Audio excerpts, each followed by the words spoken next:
all know a guy who only occasionally shaves for big occasions, and it's because that occasional shave really hurts. It's the time of year for big occasions, and yet there he is, suffering with that cheap drugstore razor. Let's help him out. Henson Shaving's line of razors, built with aerospace precision, deliver a smooth shave your dad, brother, and even son can enjoy, eventually. With replacement blades just 10 cents each, you'll buy it once and they'll use it for life. How's that for the perfect gift? Celebrate with 100 free blades on your first purchase, and no subscription headaches. HensonShaving.com/holiday. Don't forget that your skin is your largest organ, and the sun can be your skin's worst enemy. Dermatologist recommended Neutrogena products offer the ultimate protection for your skin. From makeup remover wipes to Hydro Boost Water Gel Facial Moisturizer, BJ's has your entire lineup of Neutrogena skincare products. And now through December 3rd, save $4 on any Neutrogena product at BJ's. Love your skin back and save now through December 3rd, only at BJ's. Welcome to the No Fruit Podcast, where we talk about our life experiences with a spiritual twist. Hosted by Maurice and Kafa. We hope you enjoyed today's episode. I hope you enjoyed today's episode also. Hey, Kaf. Hey, hubby, how are you? I'm good. How are you? I'm good. All right. So, if you've listened to our last episode of The Last Pew, we talked about, or we touched on relationships, in the church, right? Right. And, I think that's kind of a touchy subject sometimes. Well, some of the things we talked about were quite touchy, yes. Most definitely. But I know that there are some people that say, hey, you go to church and find yourself someone, right? And what does that really mean? What does that really look like? As we said before, and many of you know, Reese, you found me in church. Right. You saw me, and that was it. Yeah, right. You just knew right then and there. Yeah. And so, it was, it was something about Kafa that drew me to her, that in all reality was way deeper than I had ever imagined later on in life. Right. So even though, I thought she was a very attractive young lady. Thank you. I still am. You're very attractive. Yes. I'm not a young lady anymore. My gray hair is giving away. Right. Oh, goodness. But what I will say is that that at that time I did not know the true spiritual life that you were living at that moment. Okay. Right, because of where I met you at that time. Even though we met in church, but we met at a meeting. A church meeting. Right. But it wasn't in a let's get our worship and praise on space. Right. It wasn't a church service. Right. Okay. Right. So I did not know that. And then what happened, even though it did take some time before we actually started dating, it wasn't like it was immediate, because even after I saw her at that meeting, I didn't see her for a while and, whatever. So it was over a period of time. But by the time we actually started dating, and then I might have brought something to the table as far as, hey, this is what you do in church, and this is what I learned, and that's the political stuff, and where she was not. I wasn't wrapped up in all. Yeah, I wasn't wrapped up in all of that political stuff and what year the church started, right. And who were the founding members. Didn't know any of that, right, at all. That's not why I went to church. I went to church to get my praise on and learn who Jesus was, and have the Holy Spirit in my life so that I felt good and could move on and then find my way to heaven. Right. Knowing who the founding father was of that particular church, I just wasn't concerned and didn't think that was going to get me into heaven. Well, in reality, no, you're correct. Right. Right. That's not necessarily important as much as, one of the things that, and what was making us really talk about this at this time, we were listening to a YouTube video and talking about this young lady. This young lady was talking about getting married, right? And she was talking about not even going through the whole dating process, that in societal terms, 2-3 years, if, depending on the situation. But she was talking about almost getting married immediately. Being at a party, her example was being at a party. This young man said he was interested in I don't know if it was her per se. I think she was just telling a story. But being interested, and then immediately turning that guy over to her father and brothers or whatever else, and they were like married in like 2 months or something like that. And and there's a part of me that, regardless if I had seen Kafa at that time, I had seen her at that time and I was interested, would I have felt comfortable in marrying her 2 months later? And even though we were already, we were older than 21, I was just becoming 21, but we were crossing that adult threshold, if you will.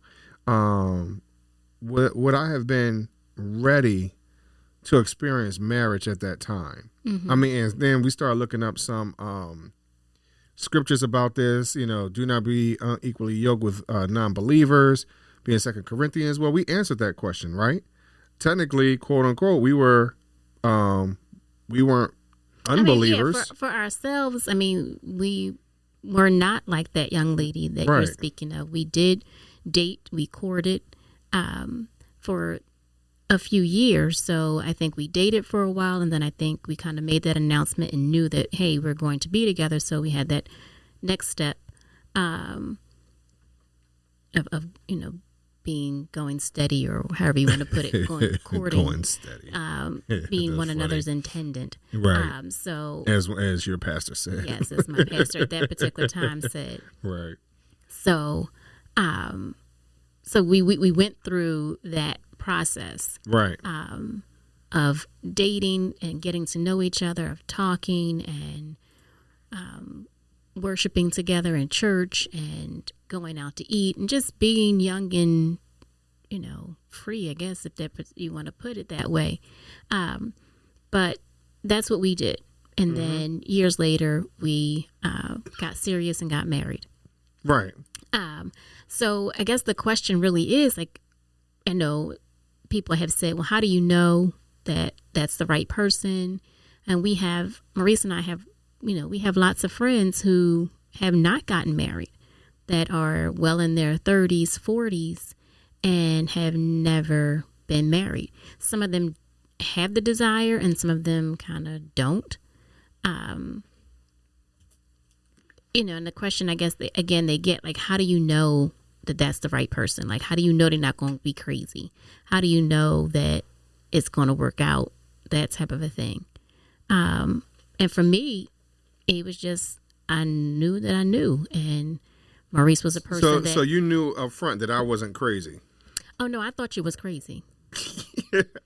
I did. I mean, for several years during that courting process, I'd be like, Lord Jesus, are you sure this is the one for me? Because he's crazy.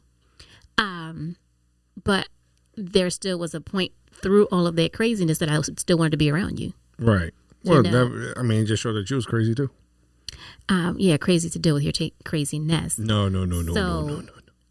But when you would, when the date was over, or, when you had to leave and go home, I felt like, wow, I wish you didn't have to go. You know what I mean? So, but then as soon as you got home, we get right back on the phone, because this is before cell phones and stuff like that, guys.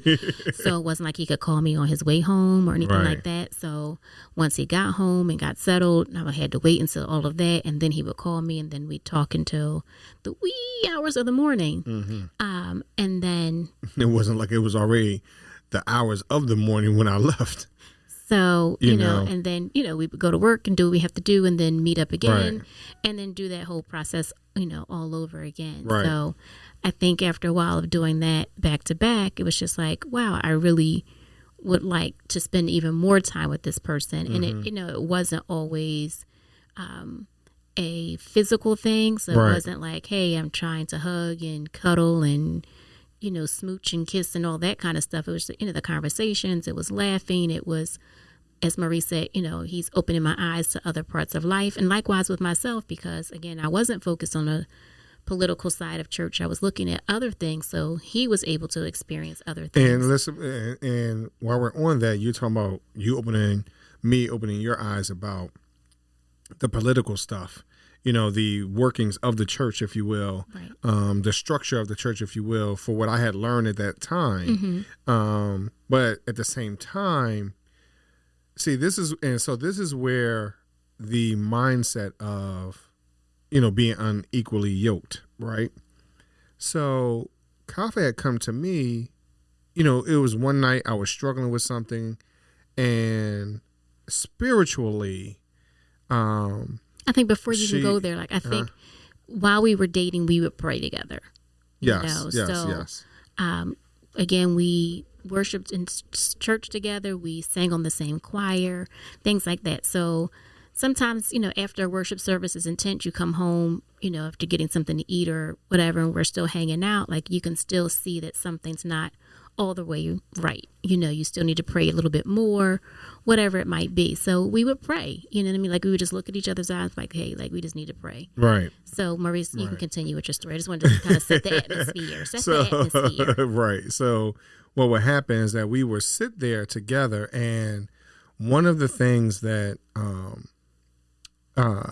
what happened, you would think that looking into someone's eyes, you're in another space, right? You're thinking oh yeah, we're sitting here face to face and we're looking into each other's eyes. And you were, as Kafa said earlier, about being physical, other people would be physical.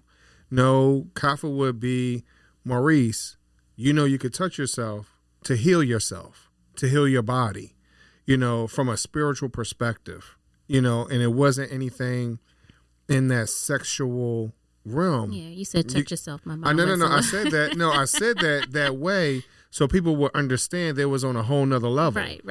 You can lay hands on yourself. Right. And I think a lot of times people think, I have to go to the church house and somebody's got to pray and lay hands on me. Right. But I was just no, you have that same power. Right. You know. And so that's what made the difference for me, and when you meet someone that in essence you need to bring you through, and you start to realize wait, this is not just some fly by night relationship, it's something that's even deeper, and the fact that the spiritual person within me wanted to grow. Now, granted, it took years and years and years of breaking those walls and stuff down. And let's be honest, it wasn't just me. Kafa had her moments too. It's just that she was spiritually more mature than I was at that time.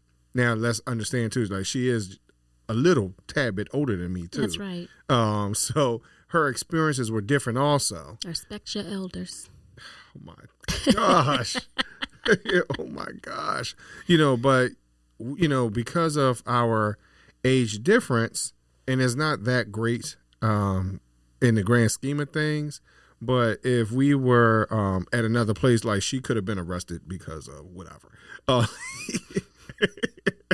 But in reality, she was in another space. As she said, she was going to church to praise and worship, and I was going to church to be seen, to be elected, to move along, those type of to progress. So I was we were doing things in a very different space, if you will. And so there were some changes that the two of us, or both of us, had to go through. Right. Because there were people that when Kafa was around with me, people were like, oh, wow, I remember her, because she was in a youth program, or a youth choir, I should say, and someone who was an advisor or something like that, a parent or something like that for the choir, she remembered her, and it was like, wow, you know what? You can come over and do this, and this. So then all of a sudden, now all of a sudden, Kyle was starting to become involved. She started to become in the political space, if you will. And then at the same time, I was also talking to one of the leading pastors at that time, and he was actually mentoring me to go into ministry. You know, so we were in our own lanes and then started to switch back and forth for a while. And so some of that was really helpful in Kafa explaining to me it from a very, very spiritual space. Right. You know, explaining to me, coaching me, praying with me. You know, we would try to read the Bible from time to time, you know, go to church together. And I would say that, you know, I had a lot of struggles because of that spiritual warfare, and people don't think that that's always real. Right, right. But I think overall, you know, we were equally yoked because we both were Christians, we both were believers, and we both wanted to grow in our belief.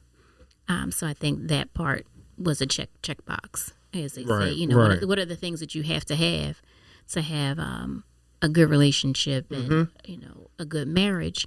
And biblically, it tells you you have to be equally yoked. Right. You don't want one pulling one way and one's pulling the other way, or one's not moving at all.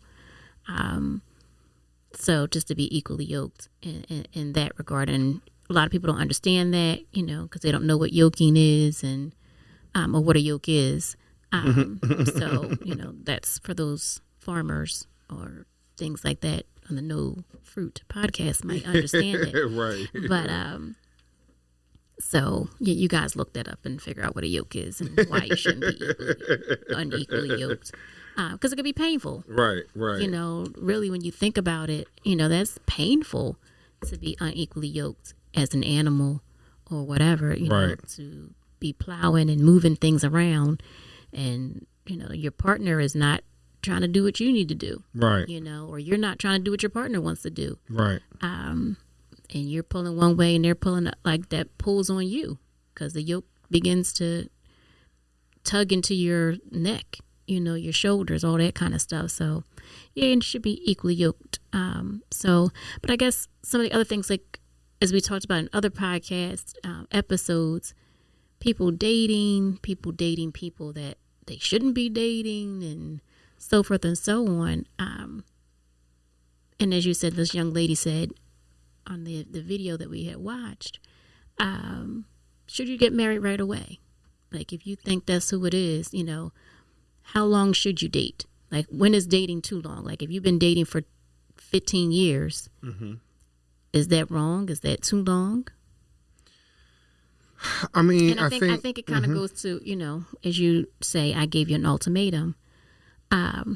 Everybody, it wasn't an ultimatum. Maurice and I were having conversations, and I let him know, like, I'm not going to be that chick. I'm not going to be the one that we're going to date for 5-10 years, you know. So if you are, again, being equally yoked, I want to get married. If you don't want to get married, then let me know. So, you know, he took it as an ultimatum because my mother has dated and not been married. My aunts have dated and not been married. My father has dated and not been married. I mean, never, ever, ever, ever married. Maybe have been proposed to, but never accepted that proposal, you know, not engaged or anything like that. So I didn't want to be in that boat. I didn't want to live that lifestyle because to me that wasn't, one, it wasn't what I wanted. And then two, I just didn't feel that was all that godly to be dating all of that time. Now, granted, I wasn't the most holy person. So, but for that, I wanted something more. So what do you think? How long, you know, we have two young adults. And if they were dating, how long would you say, like, look, yo. So I think that's enough. Herein lies my issue. So, you know, with you talking about just historic stuff, right? So in reality, I don't know how long my parents dated before getting married, but not exactly. But it feels like, or just pulling on tidbits, it wasn't very long. Okay.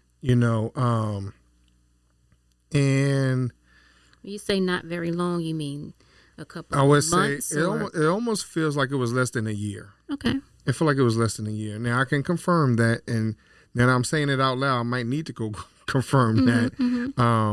But I think, but when you think about it, Reese, like we kind of knew within a year. I was, yeah, we did. You know what I mean? You within that year, we kind of knew. We didn't share that with everybody else, but I think from the time we started dating to us talking about marriage seriously, that was I would less have than to a year. say that within, Or for was me it more than a personally, year?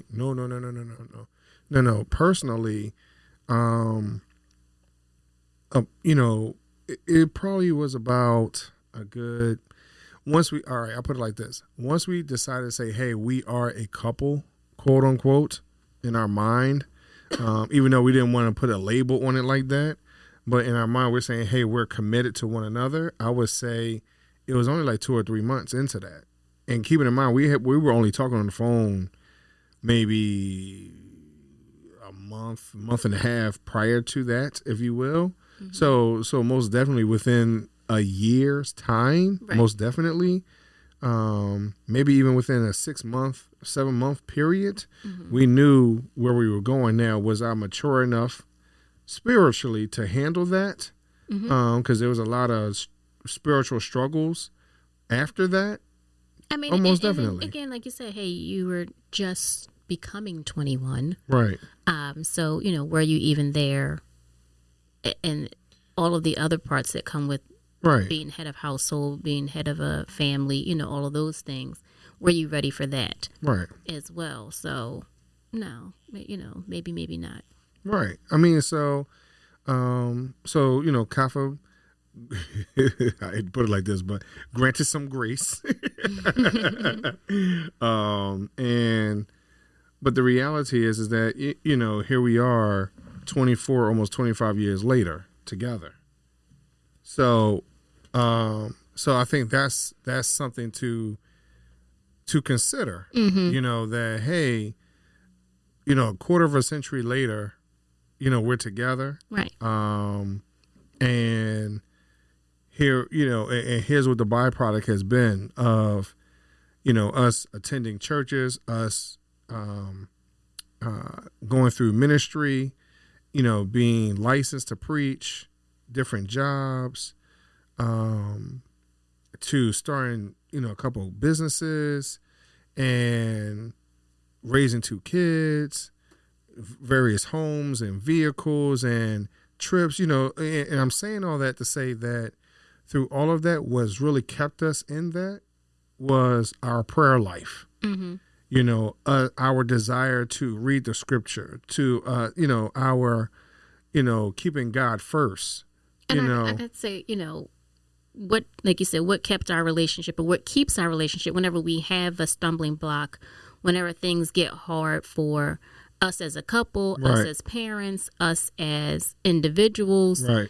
We go back to, where do we start? Where did this relationship, where's our foundation? So again, back to the No Fruit podcast. What is the foundation of this? For us to be fruitful, we have to look back at the foundation. What's the soil? What are the roots looking like? And our roots are in church. Right. Our roots are with the Lord. Right. So we have to then go to where our strength comes from. Right. And the strength comes from God. So yes, in the hard times, we don't look at each other and blame each other and point the finger or whatever. It's just like, I'm struggling, like whatever. And just like those days when we were dating and courting and we looked deep in each other's eyes and we figured something was going on and we prayed, likewise, now 20 plus years later, we still do the same thing and we pray. Right. For one another, for our relationship, for our kids, for whatever the situation is, like we pray about it. And that's what allows growth. Right. I mean, I think that's what it is that keeps us going. all through all of this. So again, so I can't say, hey, how long, because the question to you, Reese, that you didn't answer was, how long is too long to date? Well, and I said, but because of, one of the things that you had mentioned were, hey, we dated X amount of time before we had known that we were ready to, or the conversation had started to come up as far as marriage, right? But so I can't say that, hey, you got to date this amount of time and whatever else to figure it out. Like, no, you kind of know. I think I mean, worldwide, spiritually, Right. And then the worldly factor comes in of, Right. I want this kind of wedding. I want these people to be here. It's going to cost this much. And all of those things come in. But the reality, even when you go through the ceremony, is like, you're making all this commitment before God. Right. Your friends and your family are there as witnesses Right. to you presenting your love before God, that you're marrying this person and the two are becoming one. And the two becoming one is, what we have read earlier to one another before the show, was that you're becoming one with God in your marriage. So, that's just where things are. So the fact that God reveals to you that this is the person for you, and then you're ready to make that commitment, but then you slow down that so that you can meet all of these worldly goals. I think what it is it's not just that, but understanding that it's technically a business decision, right?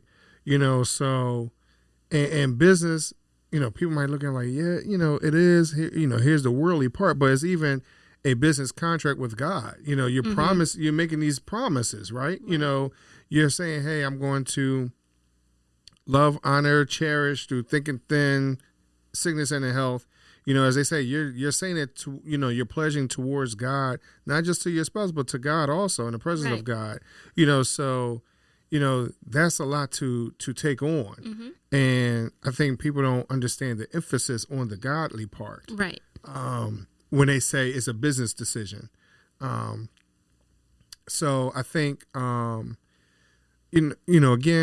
going back to what you're saying, as far as I never answered the question, I think there is no time frame. Okay. I think I can't really say, because like, as you stated, your parents had never been married.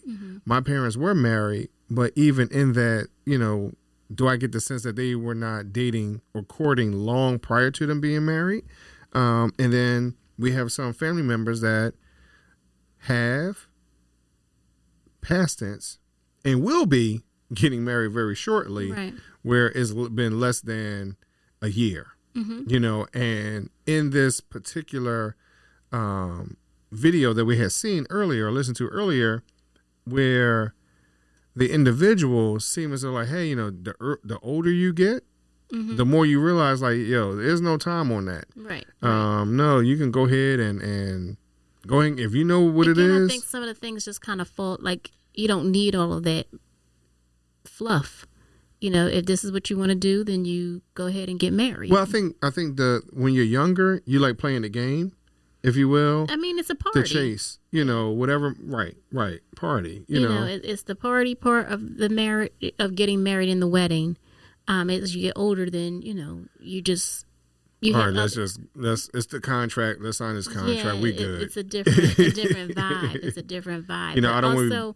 I think when it comes to dating, again, how long is too long? As I said, hey, we have young adult children, and no, I don't want to see them dating the same person for 7 years. This is like, okay, well, what's next? But if that's where they are, and they're like, hey, there is no next, mom, like. That's it. But I think also it depends on generational circumstances. So and circumstance is not the word I want to use, but when you take a look at some of these Gen Zs and millennials or whatever else, like, some people just are not getting married. Right. And those individuals that we're talking about, that, because if you don't know, they did change some of the age groups around, and so just so happened, Kyle and I still are Generation X, and so before I was right on the cusp of being Generation X, and then it was Generation Y, but then they changed it to now that Generation Y is now millennials, and then it's going to Generation Z, and so that millennial group, as I pay attention, and really to be honest, that Y and millennials is pretty much the same vibe, where they may not be as committed, they don't work as hard.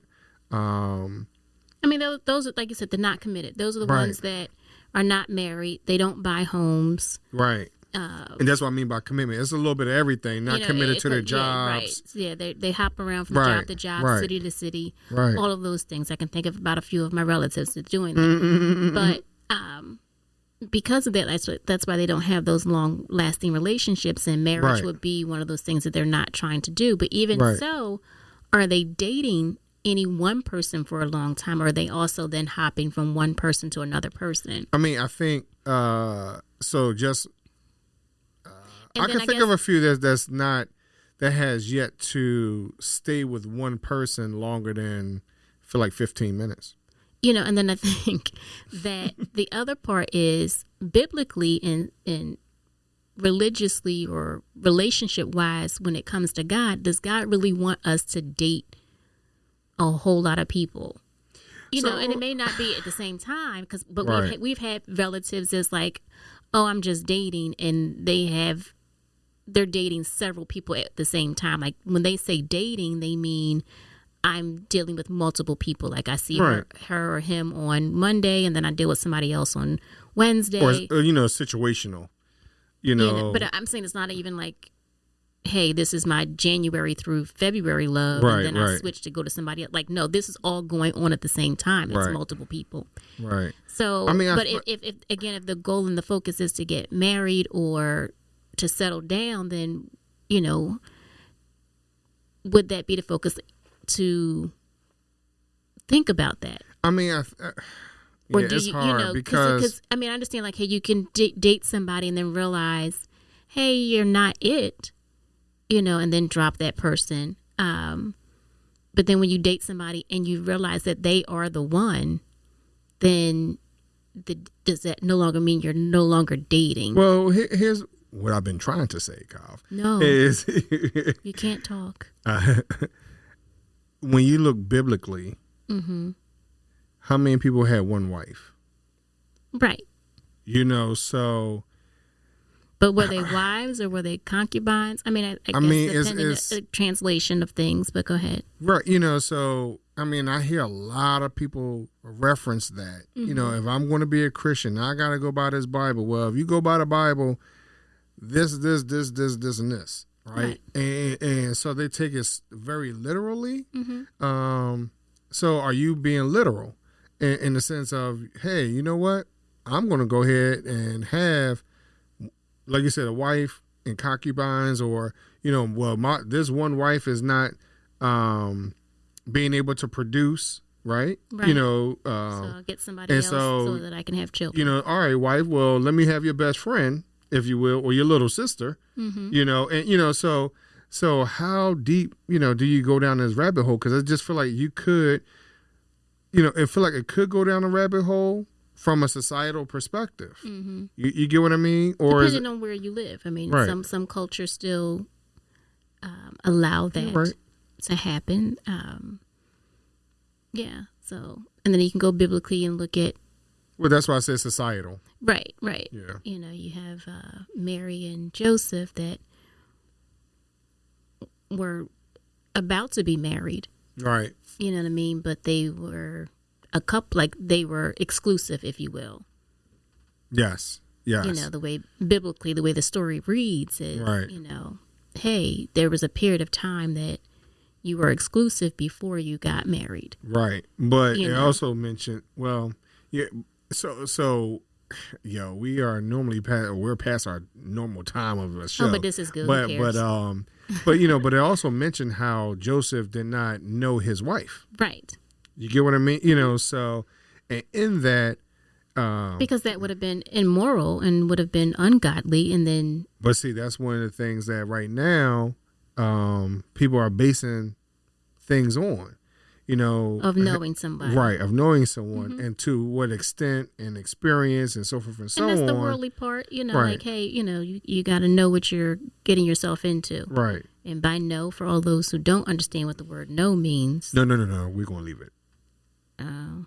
He didn't talk about everything else, and he don't want to explain what knowing means. I mean, just know if they know how to flip a pancake or not. That's pretty much it. Why you look at? Oh, if y'all can see her face, it is hilarious. But something that I would like for y'all to, chime in. Make sure you email us. Tell us what you're thinking about this. I mean, we can go on probably for another 3 hours on this. We might do a part 2 on this. You keep saying we're going to do a part 2 on every show. I said we never, might. ever do a part 2. We might. I don't We just know. come up with new topics all the time. Well, because it'd be new stuff happening. That's right. That's why they have to check in all the time, because we always have something new. Most definitely. But we're going to have to do some part 2s. We're going to have to revisit some stuff, because some stuff is super juicy. We do revisit. Well, we revisit. We encourage you all to go back to some prior seasons and listen in, because we do revisit some things. Because hey, that's just life. something new comes up, and a new perspective. Just like tonight, about relationships. I'm pretty sure we've touched relationships, quite a few times. That's right. But just the way it was put to us today, it's like, wow, we really need to. I mean, it's kind of a fad. You have on a lot of the reality shows, 90-Day Fiancés and Married at First Sight and all these other shows that are coming up about, culture and how people are getting married and staying married or not. So it's just something to think about. Right. And talk about. So also let us know if you would like to hear a series on a show like Married at First Sight or Black Love or something like that.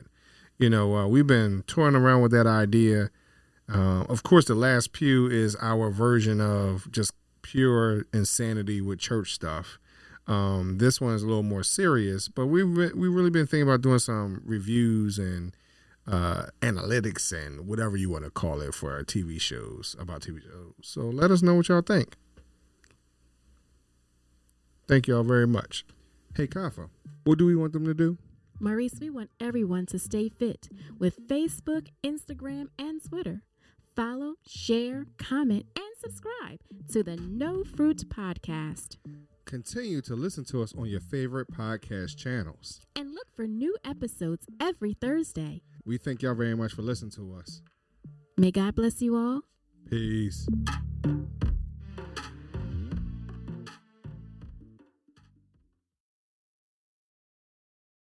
We all know a guy who only occasionally shaves for big occasions, and it's because that occasional shave really hurts. It's the time of year for big occasions, and yet there he is, suffering with that cheap drugstore razor. Let's help him out. Henson Shaving's line of razors, built with aerospace precision, deliver a smooth shave your dad, brother, and even son can enjoy, eventually. With replacement blades just 10 cents each, you'll buy it once, and they'll use it for life. How's that for the perfect gift? Celebrate with 100 free blades on your first purchase, and no subscription headaches. HensonShaving.com/holiday. Don't forget that your skin is your largest organ, and the sun can be your skin's worst enemy. Dermatologist-recommended Neutrogena products offer the ultimate protection for your skin. From makeup remover wipes to Hydro Boost Water Gel Facial Moisturizer, BJ's has your entire lineup of Neutrogena skincare products. And now through December 3rd, save $4 on any Neutrogena product at BJ's. Love your skin back and save now through December 3rd, only at BJ's.